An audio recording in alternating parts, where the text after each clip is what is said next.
नमस्कार, स्वागत है आपका। टीएनपी न्यूज देख रहे हैं आप। मैं हूं आपके साथ शाहनवाज मिर्जा। पीएम नरेंद्र मोदी ने मन के बात कार्यक्रम के जरिए आज देश को संबोधित किया है और पीएम मोदी ने मन के कार्यक्रम को सुनने के लिए भारतीय जनता पार्टी शासित तमाम राज्यों में विशेष व्यवस्थाएं की गई हैं। उत्तराखंड के सीएम धामी ने भारतीय जनता पार्टी नेताओं संघ देहरादून पार्टी मुख्यालय में पीएम नरेंद्र मोदी के मन की बात कार्यक्रम को सुना। वहीं जबकि सीएम योगी आदित्यनाथ ने लखनऊ में मुख्यमंत्री आवास पर मन की बात को सुना, वहीं भारतीय जनता पार्टी के राष्ट्रीय अध्यक्ष जेपी नड्डा ने दिल्ली स्थित पार्टी मुख्यालय में पार्टी नेताओं और पदाधिकारियों के साथ पीएम नरेंद्र मोदी के मन की बात कार्यक्रम को सुना।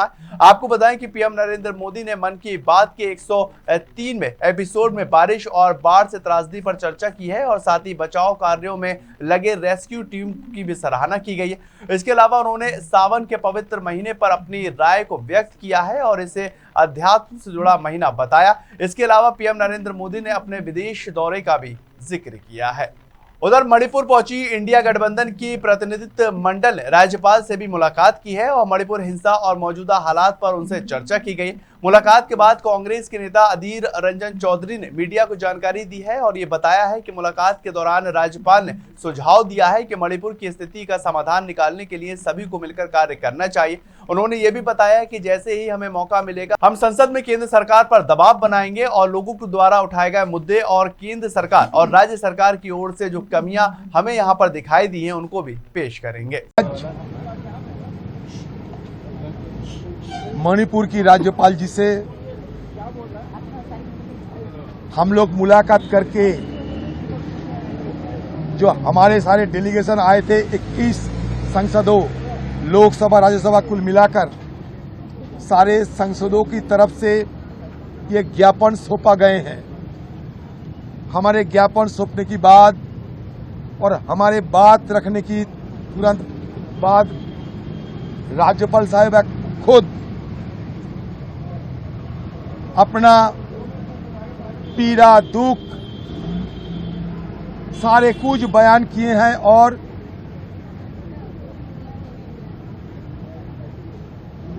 ये 2 दिन की दौरे में जो चीज हमारे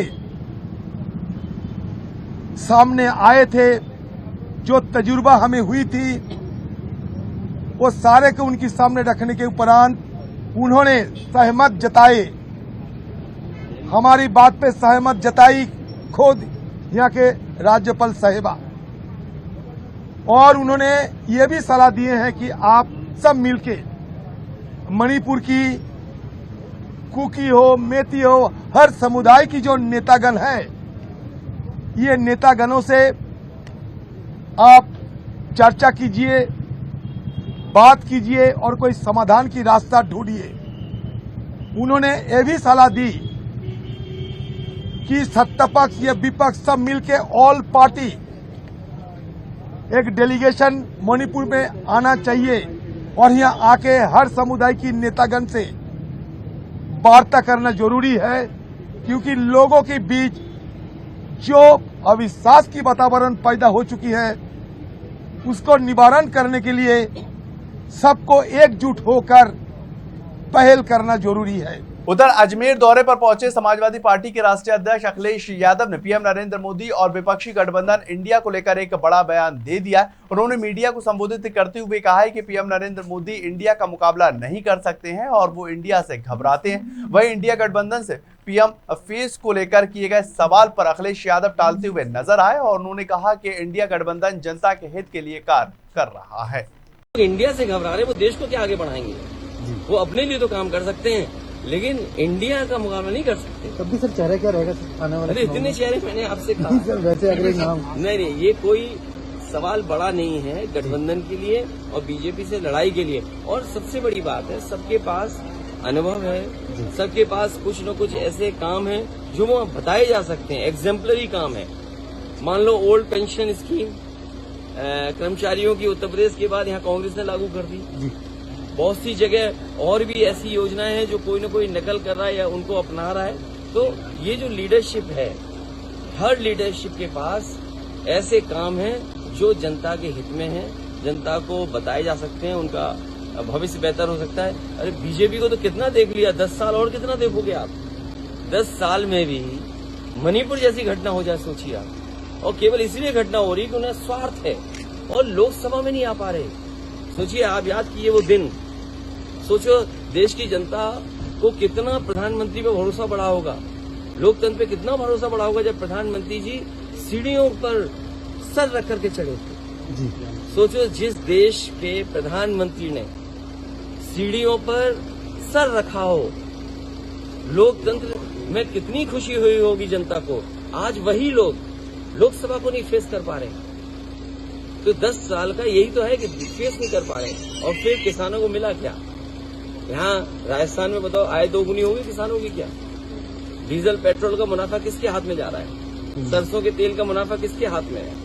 ये जो रिफाइंड तेल है इसका मुनाफा किसके हाथ में जा रहा है? ये जो जरूरत की चीज है इनका मुनाफा किसमें? अगर किसान पे आ जाए तो हमें कोई तकलीफ नहीं है, हमारा किसान खुशहाल। केंद्रीय कानून मंत्री अर्जुन राम मेघवाल पंजाब के अमृतसर दौरे पर पहुंचे, जहां उन्होंने पार्टी प्रदेश अध्यक्ष सुनील जाखड़ के साथ पीएम नरेंद्र मोदी के मन की बात कार्यक्रम को सुना है। और वहीं मीडिया को संबोधित करते हुए अर्जुन राम मेघवाल ने आगामी लोकसभा चुनाव पर चर्चा की और भारतीय जनता पार्टी की जीत का दावा किया। पंजाब में पार्टी के नए प्रदेश अध्यक्ष सुनील जाखड़ की तारीफ करते हुए उन्होंने कहा कि सुनील जाखड़ के नेतृत्व में भारतीय जनता पार्टी पंजाब में और मजबूत होगी और हमारा ये प्रयास है कि पंजाब में ज्यादा से ज्यादा कमल खिलवा सकें। 2024 में लोकसभा इलेक्शन आने वाले हैं। आपको भी क्लस्टर के 3 क्लस्टर का लोकसभा का इंचार्ज बनाया हुआ है, अमृतसर के उसमें भी एक है। उसके बाद पंजाब का प्रधान जो बनाया गया है जाखड़ जी को, क्या लगता है पंजाब में 2024 में कैसा रहेगा बीजेपी का प्रदर्शन? देखिए, मेरे पास जो क्लस्टर हैं उसमें 4 लोकसभा क्षेत्र हैं, 3 पंजाब की है, 1 जम्मू कश्मीर की है, अनंतनाग।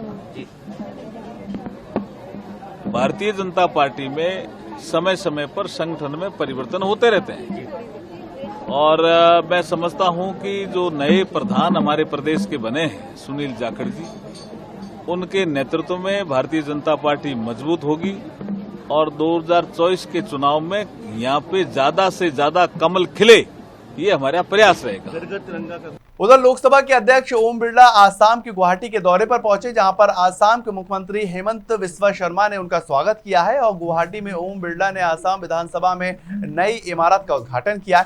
इस दौरान केंद्रीय मंत्री सर्बानंद सोनोवाल ने भी वहां पर मौजूदगी अपनी उपस्थित करवाई है और मुख्यमंत्री हेमंत बिस्वा शर्मा की माने तो अगला विधानसभा सत्र नए भवन में ही आयोजित किया जाएगा।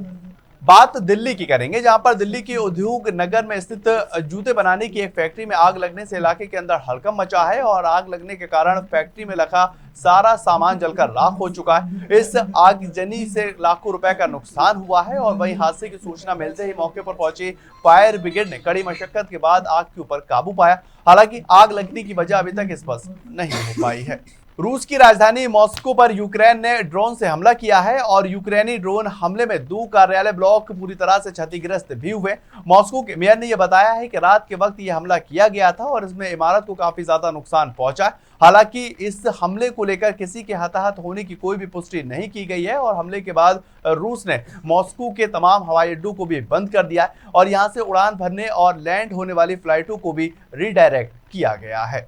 चलिए फिलहाल इस बुलेटिन में इतना ही। ज्यादातर खबरों के लिए आप लगातार बने रहें टीएनपी न्यूज के साथ।